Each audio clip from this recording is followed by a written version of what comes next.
vaš posao koji je konkretno ovde i pre svega značaj ovih radova?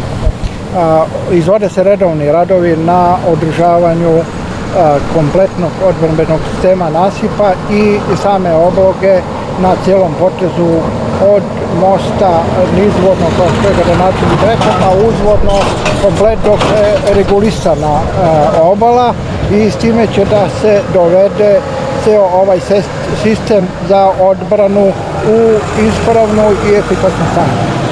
Kakva je situacija trenutno s onim što radite, što se zatekli, što?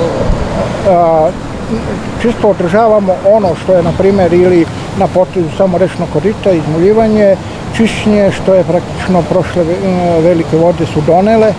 Jedan deo je ranije urađen, jedan deo se sad, a po obaranju ove vrećaste brane izvršit će se i čišćenje samo poteza plaže iznad ove vrećaste brane.